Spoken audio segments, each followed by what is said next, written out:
Hello viewer, hello follower, hello subscriber. And on this issue that I'm going to talk about, I'm going to be a little bit brutal. And I hope I will not be misunderstood by a couple of people. And I, as a disclaimer, I ask for forgiveness whoever will be hurt by my way of looking at things. So it's been put in papers, I think in a cartoon, and the teacher was asking, I think head teacher was asking, how did your parents get the school fees? So the first respondent, the kid said, my dad is an MP, so he can literally buy anything. And then another one was said, my mom is an MP. Another one said, my dad is my parents. Okay, my dad is a university don. And then the last one was, my dad is a science teacher. So there has been talk of the science teachers having gotten an abnormal increment in payment. And the last time that I talked about this was, I was advising the arts people that they should not be repellent to this development, because at the end of the day, they now have you now have a basis, you now have a baseline on where to fight from. My interest was, can you allow the science teachers to first get that money on their account? And once they have gotten the money on their account, you now know where to start from. So that was one of my, I can't say hidden, but that was one of my main strategies. Let the money first go to science teachers, and then you'll have where to start your struggles from. Okay, so it has happened. They are now earning their 4 million, and you are still on whatever amount you are on. And then there are promises that they will do, and some schools have tried to say, we want to use PTA so that we can enhance you on that. Now, my approach is this. I have a question. There may be a couple of other questions, but I have one question first. This question is, why do we have more numbers in humanities and lower numbers in sciences? The answer to this question would help me so much to argue this point from a good vantage point. For example, when you look at what I'm used to, like Makerere University, when you look at an arts, an education arts group, sometimes they shoot to 1,000s. When you compare with the science group, biology, chemistry, mathematics, and physics, they will literally go beyond 100. Compared to when they finish to go to the field, the science group even start teaching, like the physics students will start part-timing when they are still even students. And they start earning when they are still students. And when they complete, you have not seen any science, education science student who is looking for a job. They have 1 or 2 schools out there teaching. So this brings me to another question. What is that special ingredient in humanities, that nice thing in humanities that makes numbers swell upwards, but when they know actually there are no jobs for them, What makes a student do history economics? No, history Uganda, when actually they know they are not going to get a school to teach in, but they are in that crowded class? What is that special thing that makes them do it even when they know they are not going to make it? So my question now arising from that is, what would make somebody do sciences so that the numbers are higher? How would you motivate somebody to do sciences so that the numbers are higher? After all, the products of these students get jobs immediately. So that's where the crux of the matter is. And that's why I said I'm going to be brutal. Sciences have been deprived of numbers for a long time. And even up to today, even with colleagues who are in the university, who are teaching in the university, and I tell them I do physics, those hard things. So you know they are hard things. Let's agree on that. Sciences are hard. They are not for everybody. Not everybody can do sciences. So if they are hard, not everybody can do them, then there must be a way of motivating people or attracting people to go into sciences. And even when we are talking of going vocational and the like, you will have to agree with me that we are all doing that. That can only be done when you are going towards the concept of or the idea of sciences, because it is mostly sciences which are oriented towards the vocational bit. So that means you have to make sure that teachers are motivated, because most teachers used to discourage students. They know A-level mathematics, you have to give homework, you have to mark every day, compared to the history guy who will give a pamphlet, make discussion groups, they make notes, and that's it. But in science, you'll give a backhouse. In mathematics, you'll have to give backhouse integration exercise or differentiation. You'll have to mark it for before the next lesson.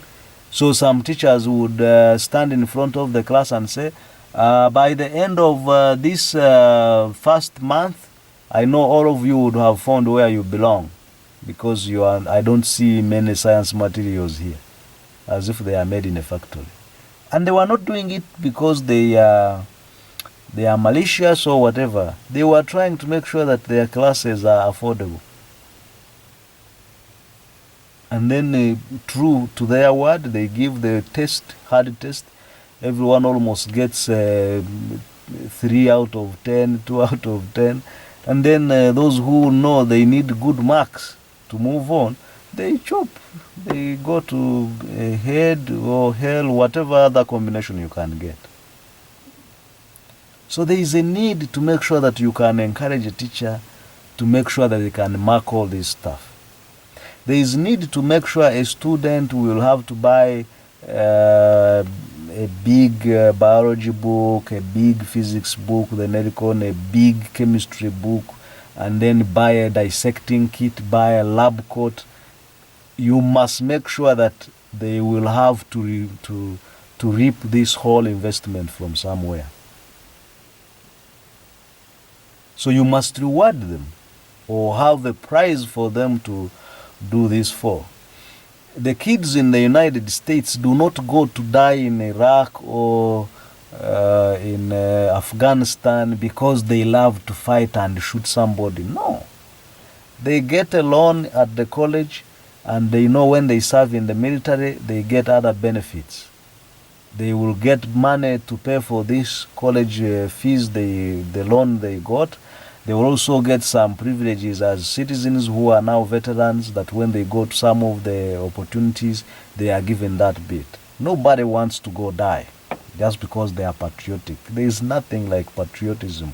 They are trying to utilize what is there. So because of the money they will be paid, because of the incentives there, they will go and fight and make back. Some will lose legs, some will lose life, some will lose their mind. But that's life. Life is not a straight line.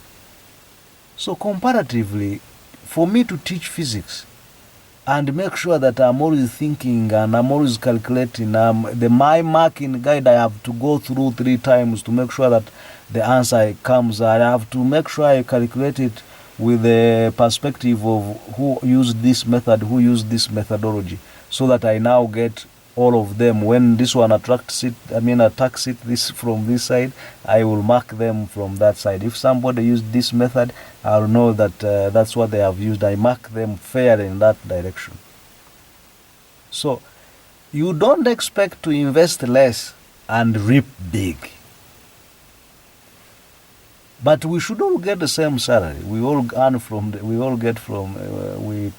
a teacher of arts will also need to pay for their children. A teacher of science will also pay for their children. But for me, from my perspective, and that's why I said it is brutal. If you agree that what I'm teaching is hard, then I should be paid for that hardness that I am encountering. Otherwise, why would I hustle? Why would I invest? If I was a science teacher and they are not paying me better than an arts teacher, I will do as much as I can. Students come, people will go out and say, I don't see any science material. By the end of this term, I will see all of you would have changed combination. And he makes sure that he makes it hard. Others, their explanations get it how it is. If you don't get it, that is your problem. So you can see how technology will use science, medicine will use science. COVID, it was about science, scientists doing vaccine and whatever. I am not trying to belittle the arts, but here is my brutal analysis, and I know I will get a lot of comments on this. If I was given a history class, I will go there and they may never want to go back to their former teacher. I'll go to that class, that topic, I'll say be in groups of 10. We are going to talk about transcontinental slave trade. So each of you should be able to choose a leader who will give your points which you have put together. And I will conclude at the end of the day using my common sense of how bad slave trade was or how good it was for the people who were engineering it. If I could swap with the same instructor to go and explain about electromagnetic induction and give everything, even give a demo, the result you can judge by yourself. So let's not I don't want to beat around the bush. If you will explain to me why arts students are more, despite of the fact that they do not get the jobs on the market, and science students are few, despite of the fact that the jobs are just there waiting for them, then I will be able to be considerate in the way I compare the two. And so that's how I look at it. That's how I assess the whole idea of a science teacher and an arts teacher. Let's first solve that puzzle of how much does a science teacher put in, how much does an arts teacher put in. But let's assume they all put both. They both put the same effort. Then explain to me why one is having many students, 80 students in PC in Hell or in a Luganda class, and then you have only 20 students. 20 is too much in the science class. That's one. Two, you also have schools which, like especially private schools, which will find that running an arts class is easier Just buy a bunch of pamphlets, and then your geography class and your history class is sorted. Whereas for the biology, chemistry, and physics group, you'll have 3 labs or 3 rooms for as labs, or even if it is 1 room, you need to arrange it for when physics come, when biology group comes, and when the chemistry group comes. Then you need a technician who is qualified in running chemistry lab experiments. Then you need a physics lab technician and a biology lab technician. That's expenditure.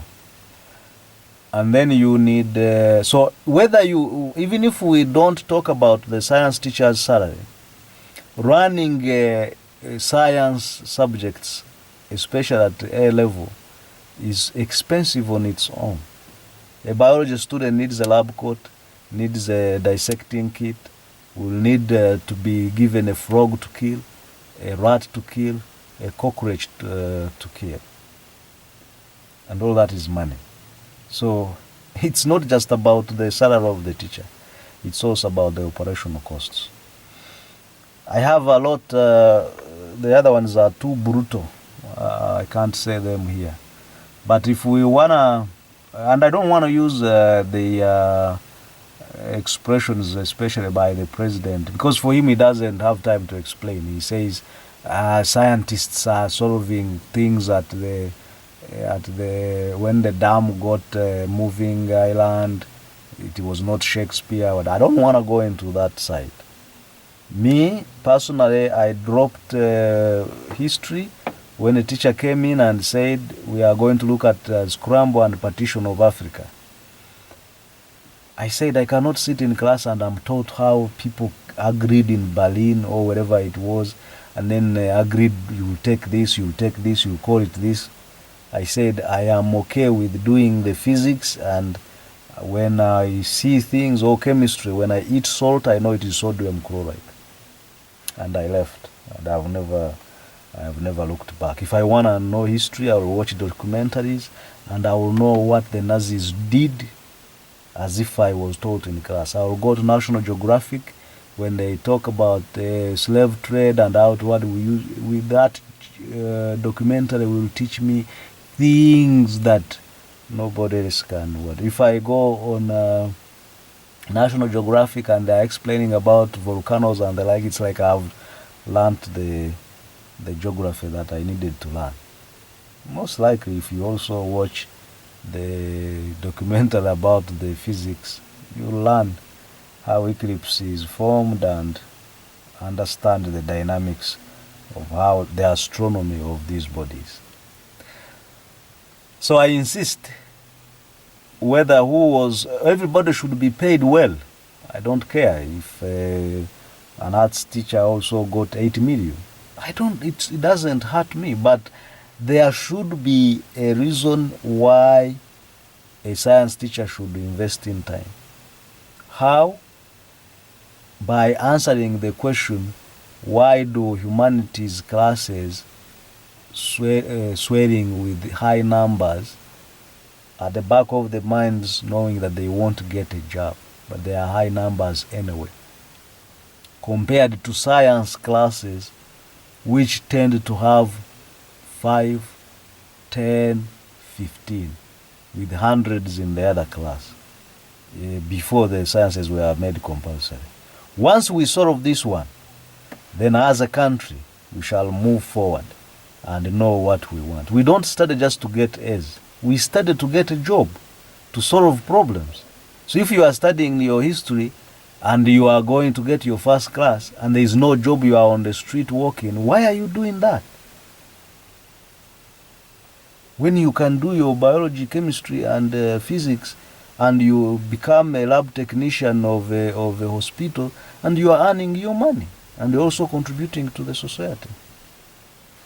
So, with that brutal submission, which may cause me problems with a couple of colleagues, I would like to say thank you for listening, and put your comments, brutal as they may be, and once you have put your comments there, I'll read them and I can make another rebuttal so that we can find a solution to our own problems.